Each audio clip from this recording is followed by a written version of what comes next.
everybody. We are back, and I think we are finally the Lost Guys. At least that's the name that we've settled on. Isn't that right? Yes, no, maybe so? Guys, we have a title. We have a name. We have a name. We do. We reported to the hospital, and we told them, this baby, it has a name. And its name is the Lost Guys. That's a name on the birth certificate right there. But we are not lost when it comes to things like traffic or directions, although that does occur at times. In case you guys haven't seen the rest of our videos, the premise is that we're kind of looking at things that have been forgotten, lost media, lost items, lost things that we feel should be discussed in the year 2024. And on that note, we are going to be talking today about I'm not really even sure how to describe it. The lostest of the lost media, perhaps. Wolfman versus Godzilla.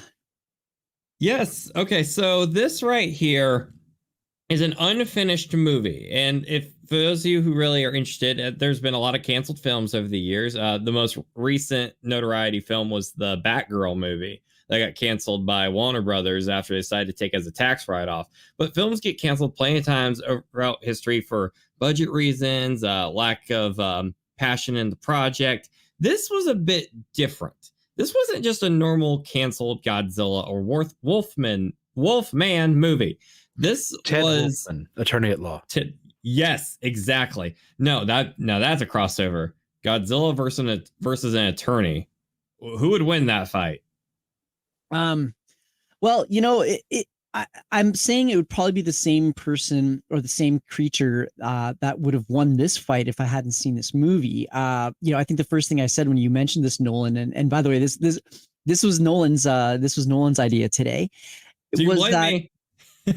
Wolfman versus Godzilla. Well, wouldn't that just be a very quick fight? Like he just steps on him and then, he's a spear on the pavement. But no, that wasn't the case at all. They grew him up. He had one of those mushrooms from Mario or something. Like this man, he was on a strong muscle diet. Like he listened to all the Instagram influencers and got like really strong. Nah, don't listen to those guys. But still, this isn't really a canceled movie. This is actually a fan film, but done by the people who had actually worked on Godzilla before. The guy who directed this film here is a man by the name of Shizuo Nakajima. And please forgive me if I completely butcher that name. I don't speak Japanese. Maybe one day I would love to learn how to speak it. So this guy decided to make like a fan film. Now, why he decided to make it, I don't know. But you know what? If someone said, hey, let's make a Godzilla movie and they had the budget for it, it'd be hard for me to turn them down. So the fun fact of this guy is he has actually had worked on previous Godzilla movies. And there are a lot of Godzilla movies for those who don't know. There's over like 30 movies. I believe there's more than James Bond movies. Like there are like a million of these things. So he had worked previously on Godzilla versus Mechagodzilla as like an assistant director. I don't think it was assistant director, but it was a smaller role in the grand scheme of things. But he still played his part and stuff, and apparently well enough to take notes. So this was released in 1983, while the franchise itself had been kind of dormant for a while, and hadn't had a movie since like 1975. So they decided to get the crew together, base some of the costumes off some older Godzilla movies, and it's like, hey, let's film up a movie. This is him right here, by the way. He's holding a little action figure based off of the Wolfman. Now, one reason I think this film didn't really see an official release is because, well, no one ever brings this up. Everyone's always like, well, in Japan, the culture doesn't really like fan films as much. I know like Nintendo is pretty notorious for having like fan projects shut down for the sake of their IP and their culture and the honor and all that. This story, everyone always brings up how it's like, oh, Toho, the creators of Godzilla and the owners of them, like they wouldn't like this movie. Does anyone ever think about, did they own the rights to the Wolfman? Did anybody ask, like, who owns the Wolfman? Is it Universal? I would. Well, werewolves are really old. Yeah, I think there's enough of a difference. Agreed. That would be public domain. Yeah, the Wolfman name, is that a trademark? I think it's too generic, although I could be wrong. But I mean, in this particular case, when you've got a 80 foot tall irradiated Wolfman, I can't think of anyone having already trademarked that. Yeah, I feel like that's far afield of Lon Chaney Jr.'s original work. Yeah. Well, so you did mention, Nolan, that this movie is 26 minutes long. Yes. And that it feels like a fever dream. Yes, it does not feel like temperature after I watched it, just because I was wondering if I'd hallucinated parts of it. Yes, there are besuited gangsters. Yeah, like gangsters driving a hatchback using bazookas. It was weird, and they're in weird costumes too. And the weird thing is, like, okay, so I'm a bit of a Godzilla snob. Like, I love these movies. I love hearing about the history of them and such. I can tell that something is horribly off about this movie, because if you're watching it casually, as you're not like following Godzilla. What? I said that's putting it mildly. But like you notice certain little things, like if you're watching an old monster movie on your grandparents' TV or something like that, the old fuzzy quality on a CRT or something like that, you're like, oh, it's hokey, the effects are so cheesy and stuff. But there's like an art to it, and there's something they do to condone, like there's an art to suitmation, and it got definitely more hokey as the series went on compared to the first movie, and black and white to color, there's certain things you couldn't hide anymore.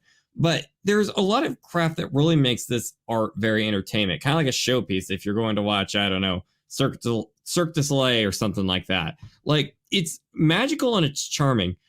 This is very well done. It's above of what, normal fans could do, to where they didn't have the budget to make like these costumes and stuff like that. But there's a weird, uncanny valley to it, where just, you guys kept calling it like a fever dream.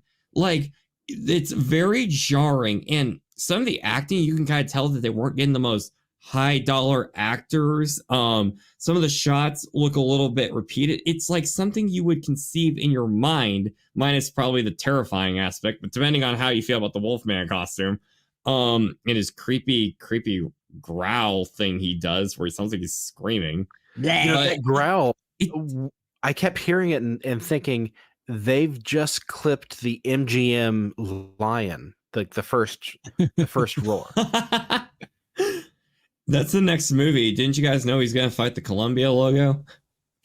Well, this entire movie, I don't know, like I watched it, and then I kind of had to sit back in my chair. I was a little bit baffled by it, just because of the fact that it's I don't even know how to take it. Like, it feels like it was a 2-hour movie that was cut down to 26 minutes. And fun fact. All right. So this started out as a short film. Started out as a short film. Okay. So, cute. Let's make a Godzilla movie. A short film. We make some costumes that look like some of the other suits. And it's really jarring too, because they use 2 completely different suits in this, and they don't look alike. So that already feels like a fever dream. And because one is the King Goji suit from King Kong versus Godzilla, classic. The other one is the Masu Goji suit from Mothra versus Godzilla, another classic. But the weird thing is, so this started as a short film. It was said by the dude who made this that they have 10 hours of footage. Oh my God. Of this movie. That sounds excessive for a movie like Fellowship of the Ring. And I don't know about you guys, but I film like my YouTube stuff. I have never had 10 hours of. What is this footage? That makes so much sense now. Okay. These movies were like 90 minutes long back then. If you watch an old Godzilla movie, they're not long. So what is this mess? Like, they wanted to make it longer. I think that's where the costume change happened. And they had like a 2013 edit, which they aired at G-Fest, which is a big Godzilla convention they have in Chicago. They've been having that since before Godzilla was cool in the West. I want to go there someday.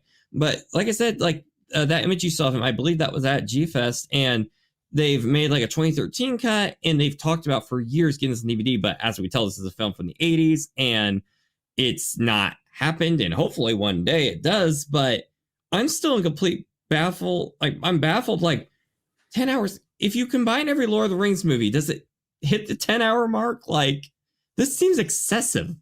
Maybe yeah, but 3 extended editions do. Well, you know, I almost wonder.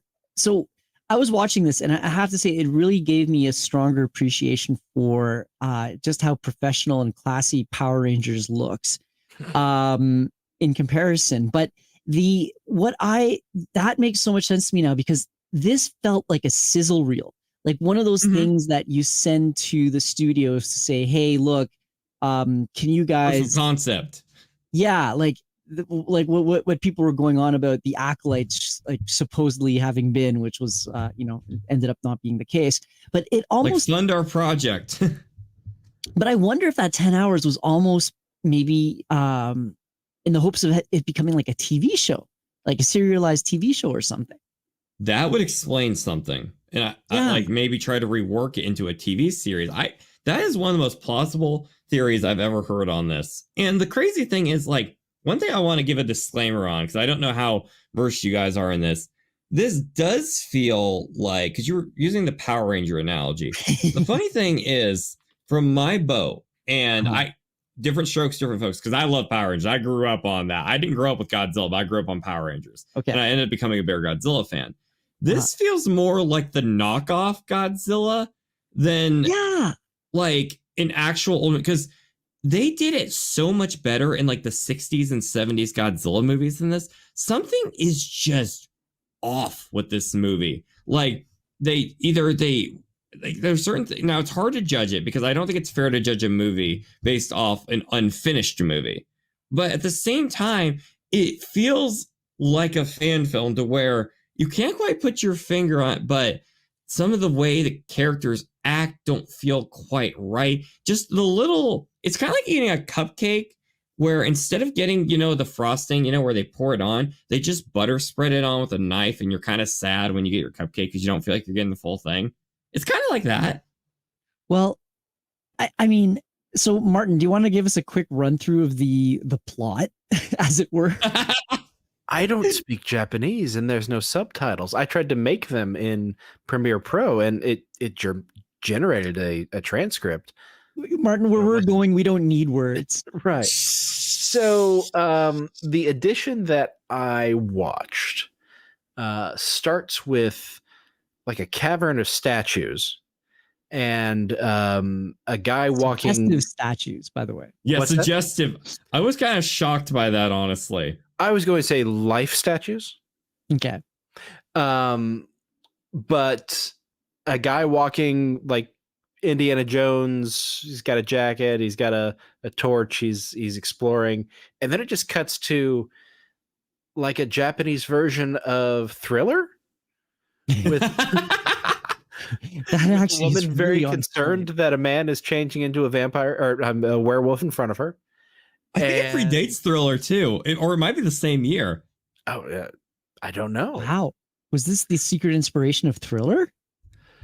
Oh God, what if you go back and look at the footage, and during that scene where the people are running out of that train, you just see Michael Jackson in the background, and you start connecting the dots. I feel like someone just activated the Large Hadron Collider again. Oh no! That was the last. We're not doing that again. I don't want to be Lauren. All right, so from there, something happens, and the Wolfman is then carrying her out of a building, and then there's military and show up, and then somehow he's 60 feet tall and albino now. And then there's military and lasers, and then there's Godzilla. Who's just there. Like and believe it or not, he's supposed to apparently be the protagonist. Like, he's the he's evil or bad, but he's the less bad. Whereas when watching this, I felt like the Wolfman was like the victim. Like I didn't get that he was like the big baddie of this. Well, so anyway, sorry, go on, Martin. Let's finish off the recap. Yeah, continue the plot summary. Okay, then there's the guys dressed like gangsters in the hatchback, running from the cops and shooting a bazooka. And then there's a meeting, and some of those guys are in the back, maybe, or maybe those are different guys in scuzzy sort of suits, and they run off. I kind of tell the trope where there was like a science lab or a police station where it's like, these are definitely the guys who need to defeat the monster or something like that. That definitely seemed what that was. But they run off to go intercept the werewolf. Maybe one of them is the werewolf. I don't know. And then there's more military and more monsters fighting. Did I cover it? Yeah, I mean, that sounds right. So for those audience members who are listening and who've never seen this film before, and if you had seen it, I'd be very impressed. But part of the reason why this sounds so disjointed is because it is. Like, you've got these really weird pauses and then hard cuts to completely unrelated scenes. Like, for example, there's this one instance where Godzilla's fighting the Wolfman. And then all of a sudden it switches to the train, and then they're fighting. Then after they go to this train and these people on board the train, they go back to Godzilla and the Wolfman fighting. And then, as Nolan said, all of a sudden you've got these gangsters in these cars. Like, you're almost kind of like, did I just change the channel on in like creepypastas? What is this? You know, in like creepypastas where it's like, I was 10 years old and I was watching my favorite episode of my cartoon, like Ed, Edd n Eddy or something, but something felt wrong and there were these random jumps between plots, and then it got randomly dark at this scene. It's like that, but in real life. Because this film, it feels like it shouldn't be real, because like a character like Godzilla, there's been a lot of canceled movies. Like was Godzilla versus Ghost Godzilla. There was Godzilla versus Batman. That was a thing at one point. Yeah, Adam West Batman. I would have watched that. Oh my! That would have been the greatest movie ever. So there were a lot of really neat ideas. Now, what did get made was Frankenstein Conquers the World. Frankenstein fights Godzilla. Yes, and no, he didn't fight Godzilla. He fought Baragon. That's right. He fought Baragon. Yeah, it was going to be I think it was started as Godzilla and then went to Kong, and then I'm not for sure. And then it was Baragon. And then it eventually spawned into War of the Gargantuan, I think was the follow-up movie to that. I think that's right. Yeah, monster movie history is very weird, but it's extremely entertaining figuring out what kind of crazy concepts they had for these monsters. But the weird thing with this compared to other canceled movies is this was shot, it was filmed, and you watch it and you feel like you stepped into another reality. And with the old, because here's the thing, is this came out in 1983, and I'm assuming they didn't have the budget of like some of these fancier kits, because 2 years later, actually only a year later in Japan, we got Godzilla in 1984, or The Return of Godzilla, which was 1985 in the States. It brought back Raymond Burr from the original Godzilla, and they ignored all 14 of the sequels they did in the 60s and 70s, which were super campy. And they made a direct sequel to the original, and it was a very serious movie. And it was, the effects blow this movie out of the water. It's modern. You have like modern day skyscrapers, and Godzilla's designs updated with an awesome animatronic head. Like, it's amazing. But this is filmed on cameras that look like they came from the 60s, let alone the 80s. Like, I'm curious what year this was filmed, because it looks older than the latter era of the final Godzilla movies from the more cheesy era.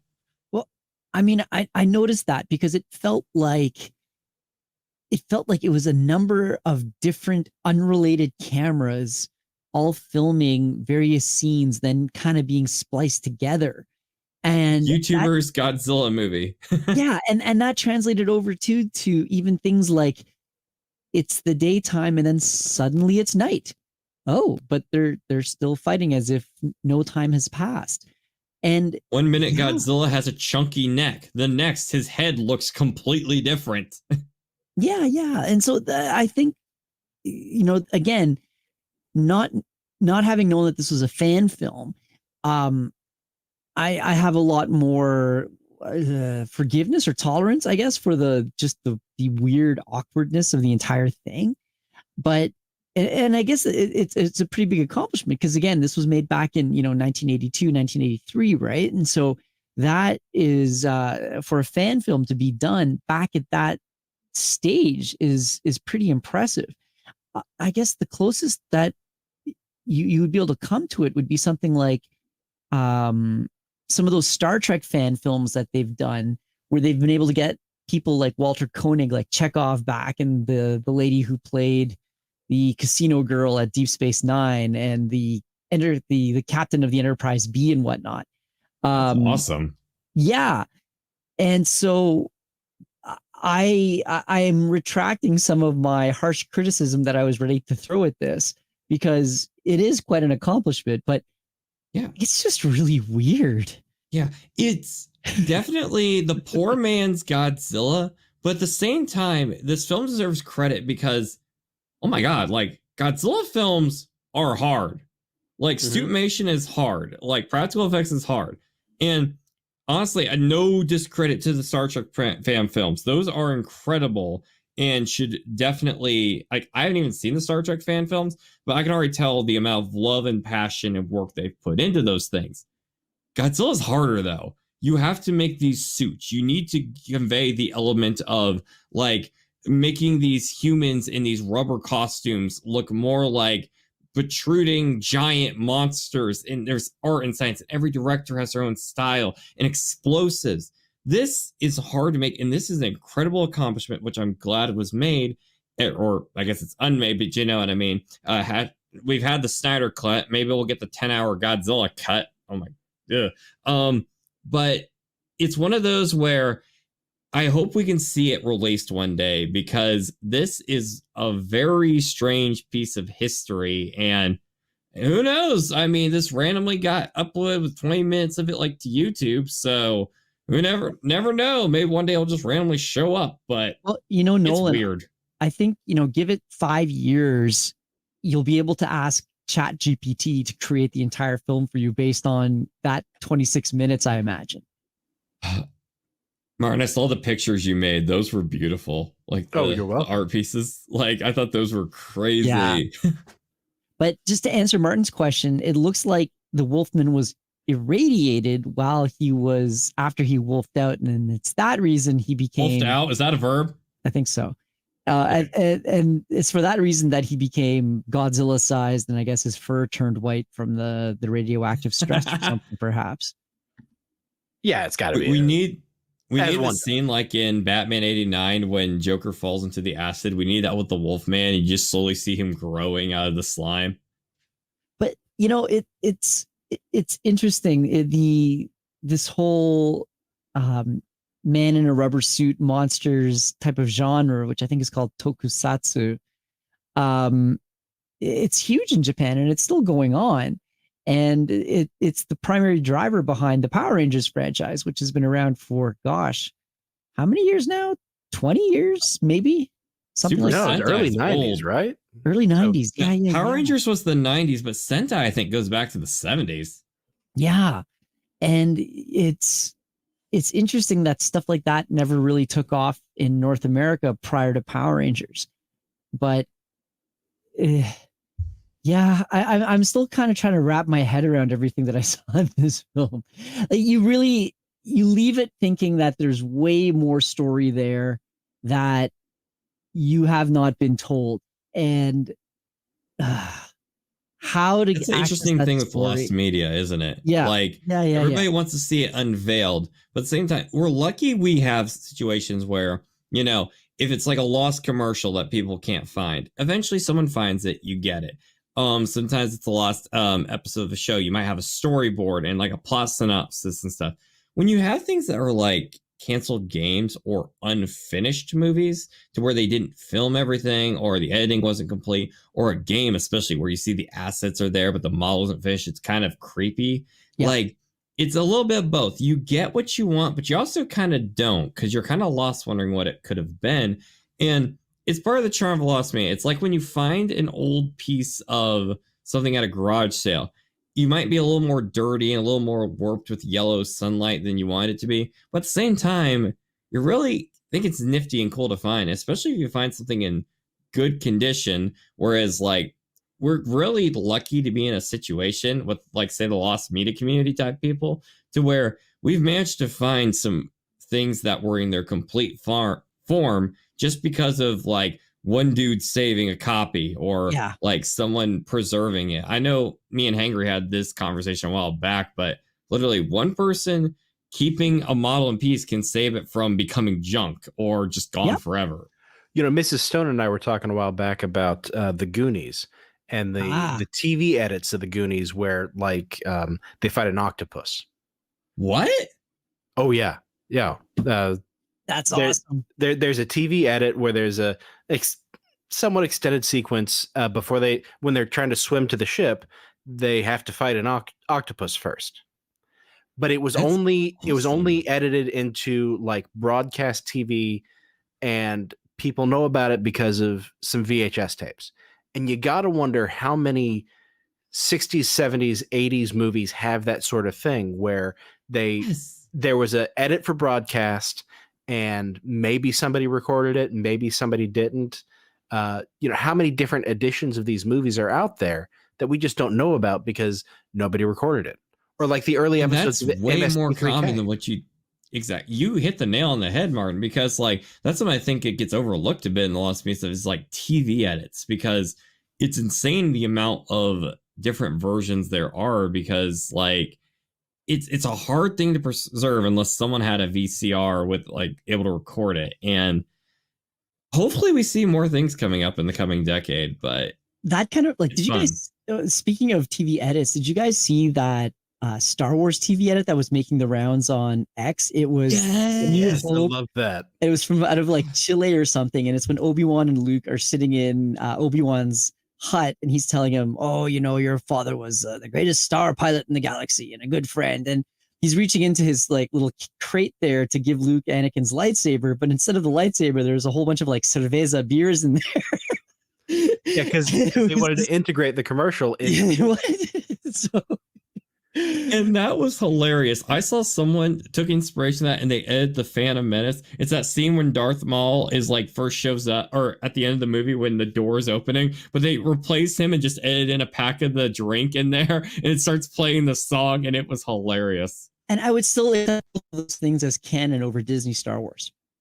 Agreed. You know, I'd love Would to you see... take this as canon in Star Wars over Disney Star Wars? 100%. Sorry, no. Or was that Martin? It was me. I was going to say I'd love to see an edit of Citizen Kane with a Bartles and James commercial in it, or something like that. That would be fun. Well, guys, we're going to be wrapping up here. Any final words, Martin and Nolan, on Wolfman versus Godzilla? I'll let Martin go first. Yeah, do yourself a favor. Check it out. It's like Hangry said, it's a bit of a fever dream, but it's a fun watch. Yeah, I can't recommend it enough, because, like, if you're interested now, I wouldn't say don't make this your first ever array into, like, kaiju and giant monster movies. I look at finished movies that directors can truly say they're proud of, and they got the tender love and time to make an impact on people. But if you're interested in this weird stuff, and it just, even us talking about it interests you, check it out. I mean, it ain't too hard to find now, and you'll never see anything like it, and you maybe will never see anything like it again in your life, but it's fun, and that's really what you come to a movie for. And, you know, in an age where you see a lot of the same stuff being retread again and again, if you need to see something a little different, this might be a good watch. Well, you know, I think that those are both great points. And I think, too, as the prototypical fan film, and again, we're so used to seeing fan films in this day and age, especially with YouTube and everything. But prior to that, they were few and far between, because you did not have a way to sort of disseminate them out. You know, there was no internet. So in those days, a lot of those people who were fans of it ended up finding ways to get on the staff. I feel like back then, a lot more companies, I could be wrong. This would be a nice time to have Lou or someone here, but they were a bit better about getting people who were nerds of the material in on the show, as opposed to they make a fan film and then they just get copyright strike and banished away, you know? But maybe I'm wrong. But I mean, that accomplishment, for all the flaws that the film has, that accomplishment at that time, I think is quite remarkable. And so for that alone, I would say it's worth a watch. But guys, on that note, thank you for watching us. Thank you for watching the Lost Guys members. Hope you're enjoying this content. If you would like to see more, please tune in. We're going to be trying to do these a bit more regularly. And if you have any suggestions for things that you would like us to cover, and that can be anything under the sun, it doesn't necessarily have to relate to Lost Media. We did an episode on Reebok pumps, the running shoes that you could inflate before. So it could be whatever you think. Leave us. We do everything retro here. We do. Sorry, go on. Even the Mandela effect. Yes. So leave us your thoughts down below. Read your comments. We love them. We appreciate them. They are what drives us. And on that note, we will bid you a good night. And what should our catchphrase be? Don't get lost or stay lost? Oh, no. Is that our new thing? I don't get lost. I like that. We got to figure that. We could sing Old Lang I like Syne. that. Old Lang Syne. Yeah. Well, if you have any ideas for a catchphrase, let us know as well. And on that note, we will say good night or good day, good morning, wherever you may be. I hope you guys all have a wonderful week ahead. Talk to you soon. We hope you enjoyed this presentation of the Lost Guys here on That Pod Plays. Be sure to subscribe for more content like it. And you can become a member at That Park Place here on YouTube to see more of the Lost Guys every Friday as soon as the guys record an episode. Let us know your thoughts on this intriguing topic in the comments down below.